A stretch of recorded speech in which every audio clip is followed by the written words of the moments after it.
Hello, I'm Dr. Rachel Langley. I work here in Colorado Springs as a family doctor.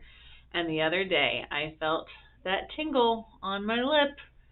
And my rule for myself is always that if I even think about having a cold sore, that means I'm probably getting one, so just to take the medicine. I always overthink it and say, oh, it's probably just I bumped my lip. I bumped it, and that's why it's bothering me. I never bump my lip. Who bumps their lip? So the rule is that I always take the antiviral right away because it works better the earlier you take it. But it also made me realize I haven't talked with you about cold sores, and that is a super common thing. They're technically caused by the herpes simplex virus. Herpes, everyone freaks out. I know, it's not fun to have. But more people have cold sores and herpes than don't. It's more than 50% of the population. So you're in good company with the vast majority of humanity. So it's a bummer to have. There's all sorts of ways to transmit it. It happens whether you have a cold. I mean, it's more likely if you have a cold sore and someone else touches it, they're more likely to get it. So if you've got an active cold sore, only kiss the top of your baby's head, your kid's head. Try to avoid any mucous membrane. So mouth, nose, eyes. Don't kiss them there until your lesion is completely gone.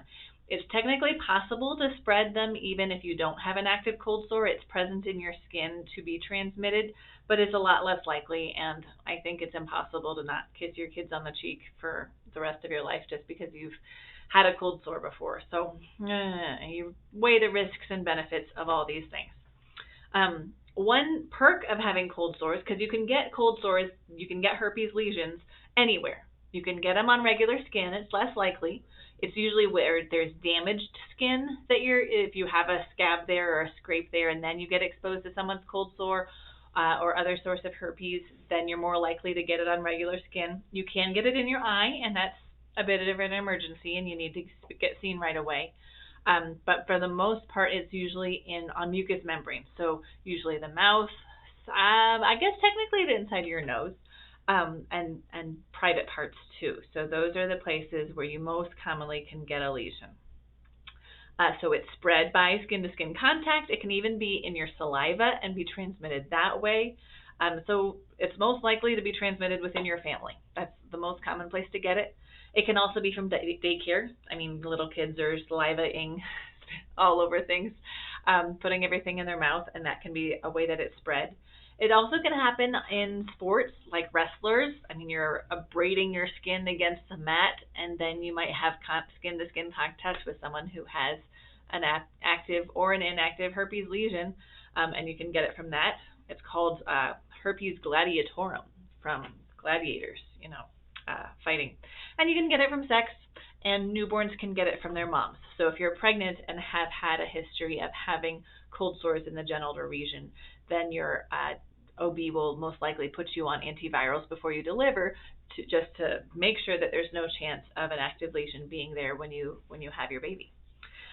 So after you've had it, you've got it for the rest of your life. It just lives in your body. What a bummer. Yeah, sorry about that.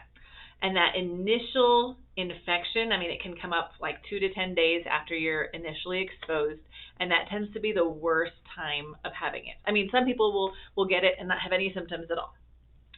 Kids tend to, if they get it, are more likely to have what's called gingivostomatitis. So gingiva, like your gums, and stomatitis, your mouth, meaning their whole mouth just becomes giant sores. They get fevers. They feel awful. Their whole mouth is studded with these bleeding lesions. It's so hard to see your babies like this. They get a sore throat, and they don't feel like eating. They don't feel like drinking because any of that hurts those lesions so much. And that can be a really, if they're medically frail at all, it can be a really tough time trying to get them to drink.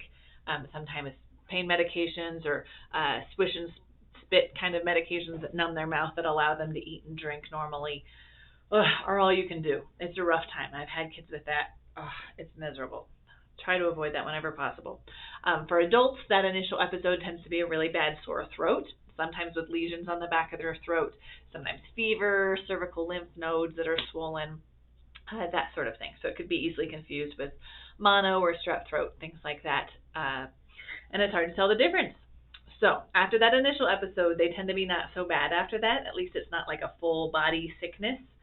The recurrent cold sores are what they're most commonly called. They can crop up because you're sick, because you're stressed out, because you've been traveling, because you have a fever for some other reason, even sun exposure or like dental work that traumatizes your mouth, especially that spot where you tend to get cold sores if it gets traumatized in some way. See, bumping your lip, that could trigger one.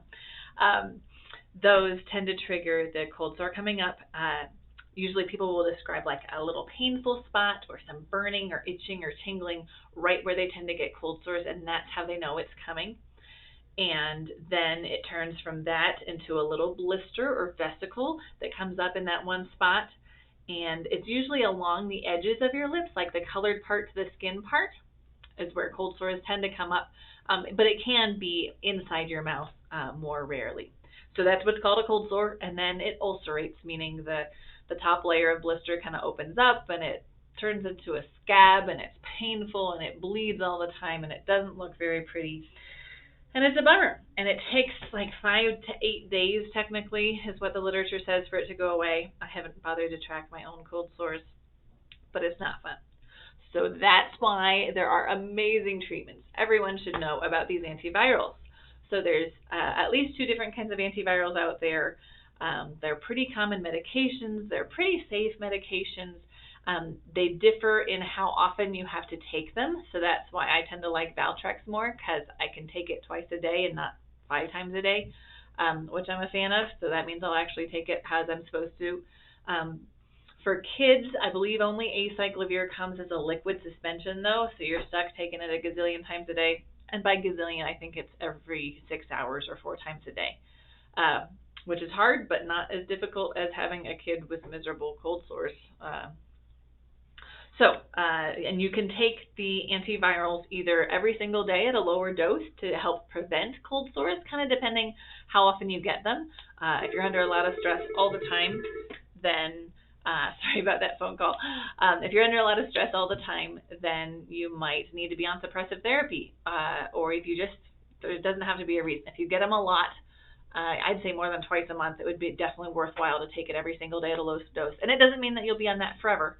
You might notice that you get less cold sores in the future, and then you can switch over to instead episodic treatment, where you just take the medicine like I mentioned when you had that first tingling, and you take a higher dose right away and a couple more pills later and a couple more pills later perhaps to prevent it from getting any worse. And from my personal experience, I've noticed that when I take Valtrex, when I take that second dose is right where it freezes the cold sore in its tracks. So if I'm late in taking it and it's already scabbed up, it's not going to help much, but I still try taking it anyway because I hate having cold sores so much.